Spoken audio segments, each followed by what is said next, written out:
सभी देशवासियों और दिल्लीवासियों को 78वें स्वतंत्रता दिवस की हार्दिक शुभकामनाएं। साल दर साल आज़ादी का सफ़र तय करते हुए हम अमृतकाल में प्रवेश कर चुके हैं। साथियों, हमने आज़ादी की बड़ी कीमत चुकाई है। लाखों देशभक्तों ने अपने खून से आज़ाद भारत की कहानी लिखी है। इसमें से कुछ नाम तो हमारी ज़ुबान पर हैं, लेकिन लाखों नाम ऐसे हैं जिन्हें हमने कभी सुना ही नहीं। आज स्वतंत्रता दिवस के अवसर पर 140 करोड़ से अधिक देशवासी माँ भारती के उन्हीं वीर सपूतों को नमन कर रहे हैं। ये राष्ट्र हमेशा उनका कृतज्ञ रहेगा। दोस्तों, आज का भारत एक नया भारत है। आज हमारे सपने बड़े हैं और उन्हें पूरा करने का काम भी बेहद चुनौतीपूर्ण है। हमारा संकल्प 2047 तक भारत को विकसित राष्ट्र बनाना है और विश्व की दूसरी बड़ी अर्थव्यवस्था बनाने का भी है। दोस्तों, अमृतकाल के इस कालखंड में सबसे अधिक युवा शक्ति हमारे पास है और वो पूरे आत्मविश्वास के साथ उज्जवल भारत का भविष्य लिख रही है। आज भारत डिफेंस सेक्टर में मैन्युफैक्चरिंग के साथ उनके एक्सपोर्टर के रूप में भी उभर कर आ रहा है। योग, आयुर्वेद, यूनानी जैसी सदियों पुरानी चिकित्सा पद्धतियों के लिए पूरा विश्व आज भारत की तरफ देख रहा है। अपने विशाल क्षेत्रफल और जनसंख्या के बल पर भारत विश्व के सभी बड़े देशों को अपने यहाँ इन्वेस्टमेंट के लिए आकर्षित कर रहा है।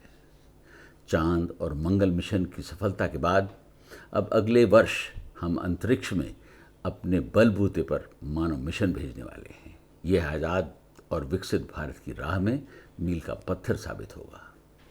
भारत की बदलती छवि को हमने G20 के सफल आयोजन और हाल ही में संपन्न हुए वर्ल्ड हेरिटेज कॉन्फ्रेंस के दौरान भी देखा है। मैं इस अवसर पर पेरिस ओलंपिक में पदक हासिल करने वाले सभी खिलाड़ियों को बधाई देता हूँ।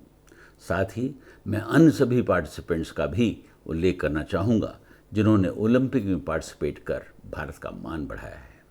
दोस्तों, हमारी कोशिश समाज के सबसे निचले तबके तक सरकार की सभी वेलफेयर स्कीम्स को पहुंचाने की है।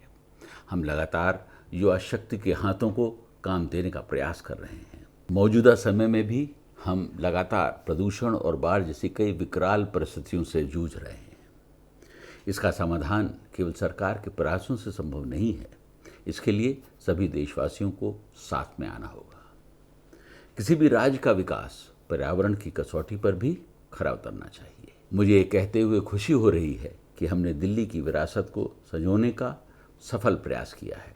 दिल्ली में यमुना के घाट और फ्लड प्लेन्स को असीता, बांसेरा और वासुदेव घाट से नई पहचान मिली है। इसके अलावा Mehrauli archaeological park, saint James church, Sanjay Van, Shalimar Bagh, राजाओं की बावली, अनंगताल बावली जैसे कई ऐतिहासिक स्थानों का कंजर्वेशन, प्रिजर्वेशन एंड रेस्टोरेशन किया गया है। प्रिय दिल्लीवासियों, दिल्ली के साथ बहती यमुना हम सभी की है। यहाँ की आबो हवा हम सब पर बराबर प्रभाव डालती है। जहाँ इसे स्वच्छ रखने की जिम्मेदारी मुख्यतः सरकार की है, वहीं हमारा भी दायित्व बनता है कि हम इस काम में सरकार का सहयोग करें। आज़ादी हमें इस बात का हक देती है कि हम अपने हितों की पूर्ति के लिए खुद भी सजग हों और अपनी सरकार को भी जिम्मेदार बनाएं। समग्र और समुचित विकास के सपने तभी पूरे होंगे। दोस्तों, आज़ादी के अमृतकाल में माननीय प्रधानमंत्री श्री नरेंद्र मोदी जी के विकसित भारत के जिस स्वप्न को लेकर हम आगे बढ़ रहे हैं, मुझे पूर्ण विश्वास है कि हम सभी एक समृद्ध और शक्तिशाली राष्ट्र निर्माण के लिए प्रतिबद्ध रहेंगे। अंत में मैं एक बार फिर आप सभी को 78वें स्वतंत्रता दिवस की हार्दिक शुभकामनाएं देता हूं। जय हिंद।